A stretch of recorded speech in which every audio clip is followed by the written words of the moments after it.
Olá, meus queridos amantes da história, estamos iniciando mais uma videoaula e com esta videoaula estamos iniciando um novo capítulo do nosso livro. E este capítulo tem por tema a América Latina, lutas pela emancipação política. E o tema dessa videoaula de hoje é a América Latina Espanhola no século XVIII. Como nós já estudamos, o século XVIII é um século especial para a história. Este século ele ficou conhecido como século das luzes, pois a Europa estava sob forte influência das ideias iluministas, que nós já estudamos anteriormente. E vocês lembram também que nós já estudamos que essas ideias iluministas elas não ficaram apenas na Europa, mas elas chegaram às colônias na América, inspirando, por exemplo, a Conjuração Mineira, que nós já estudamos, também a Conjuração Baiana, e o processo de emancipação das 13 colônias lá nos Estados Unidos. Todos esses movimentos aqui na América tiveram influência das ideias iluministas lá do século XVIII, tá certo? Então, mas existe aqui na América também uma parte chamada América Espanhola. E quando nós falamos de América Espanhola, nós estamos nos referindo às colônias espanholas na América, que também tiveram seu processo de libertação, de emancipação política, baseadas nessas ideias iluministas. E é sobre isso que nós vamos estudar nessa videoaula e nas próximas videoaulas. Beleza? Então, no processo de colonização espanhola na América, esse processo ele modificou completamente a estrutura social da região. Com a chegada dos espanhóis, criou-se uma população miscigenada. O que é uma população miscigenada? Em que diversos povos se misturam. E quais eram esses povos? Eram os espanhóis, que chegaram, que também nós podemos chamar nesse processo do homem branco. O homem branco chegou, aqui haviam os nativos, que Cristóvão Colombo chamou de índios, vocês lembram, Porque ele achou que estava chegando nas Índias, então ele deu o nome aos nativos aqui de índios, tá certo? E também tinha os africanos escravizados, os negros. Então essa miscigenação entre os brancos, os índios e os negros é que formou a população americana. Não só na América Espanhola, mas em toda a América também, a América do Norte, aqui no Brasil, toda a formação do povo americano foi a partir da mistura desses três povos. Beleza? Muito bem. Só que dessa população toda que se formou na América Espanhola, tinha uma elite social. Essa elite social, ela era formada por dois grupos. O primeiro deles é os chamados crioulos. Os crioulos, eles eram a elite social. Por quê? Porque eles eram formados pelos descendentes dos espanhóis. Os espanhóis, quando vieram para a América, muitos vieram com as suas esposas, vieram casados. Chegando aqui na América, eles tiveram filhos. Os filhos destes espanhóis, nascidos na América, receberam o nome de crioulos. Beleza? Então guardem essa informação. Quem são os crioulos? Filhos de espanhóis nascidos na América. Além dos crioulos, havia também uma outra elite que estava numa camada social acima dos crioulos, que eram os chapetones. Os chapetones eram espanhóis que vieram morar nas colônias, tá certo?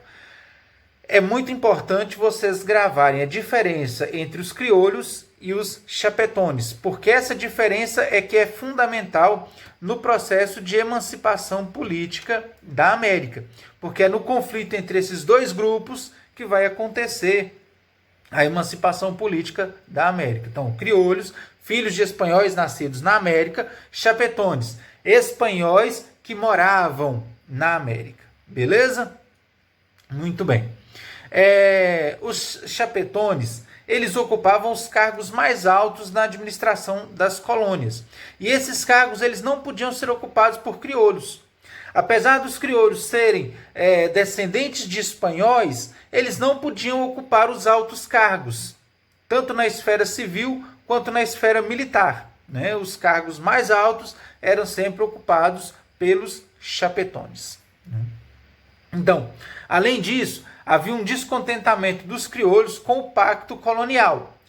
Vocês devem lembrar do pacto colonial, nós falamos dele em relação ao Brasil, nós falamos dele em relação às 13 colônias dos Estados Unidos. O pacto colonial existia também entre as colônias espanholas e a Espanha. Segundo o pacto colonial, as colônias espanholas só poderiam comercializar com a Espanha, tá certo?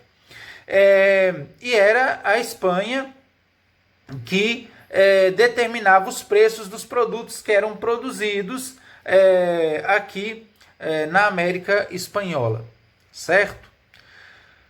Tudo isso gerava conflito entre esses dois grupos. Quais dois grupos? Os crioulos e os chapetones. Porque os chapetones eles atendiam aos interesses dos espanhóis, porque eles eram os espanhóis. Os crioulos eles já estavam iluminados, né, pelas ideias iluministas. Vocês lembram que assim como no Brasil, os filhos dos brasileiros iam estudar na Europa e voltavam cheios de ideias iluministas? A mesma coisa aconteceu lá entre os espanhóis, tá certo? Então as ideias iluministas, elas já circulavam nas colônias espanholas, né? E também os espanhóis ou os crioulos, né, que moravam nas colônias, eles já tinham conhecimento da Revolução Francesa, né, que tinha acontecido lá na França, eles já sabiam. E eles já sabiam também das 13 colônias lá nos Estados Unidos, que já tinham alcançado a sua independência. Então tudo isso já era conhecido nas colônias espanholas. Então, com tudo isso, é uma questão de tempo até iniciar esse processo de emancipação também na América Latina, porque as ideias emancipatórias, né, estavam fervilhando, sobretudo entre esses grupos de crioulos. Agora, o que aconteceu? Né? Um fato histórico que foi decisivo. Em 1807, Napoleão Bonaparte invade a Espanha e ele tira do trono o rei Fernando VII e coloca no seu lugar o seu próprio irmão José Bonaparte. Com a coroa espanhola enfraquecida, né, os crioulos encontraram então um terreno fértil para poderem dar início, né, aos conflitos que vão resultar na independência das colônias, tá certo? Então, quais são os fatores? O descontentamento dos crioulos com a situação social deles, que eles não podiam ocupar os altos cargos, né, nas colônias, o fato deles estarem descontentes com o pacto colonial, a Revolução Francesa, a emancipação das 13 colônias, tudo isso influenciou, né, os crioulos a começarem esse processo de independência. Com a queda do rei da Espanha, do rei Fernando VII da Espanha, né, e José Bonaparte assumindo o trono, então as atenções da Espanha se voltaram mais para suas questões internas. Lá na Europa, as colônias foram deixadas de lado na administração da coroa espanhola. Foi então terreno fértil para que começasse os conflitos que resultaram na independência das colônias espanholas na América. Beleza? Para poder entender todo esse processo, vocês vão fazer as atividades 1 e 2, que estão na página 31 do livro de vocês, tá certo? Vocês vão fazer as atividades, tirar a foto e mandar para mim até amanhã. Amanhã, sexta-feira, dia 10, no máximo até as 11h30. Se a atividade chegar para mim 11h31, eu não vou aceitar mais, beleza? Então, até amanhã às 11h30. Bons estudos e até a nossa próxima videoaula.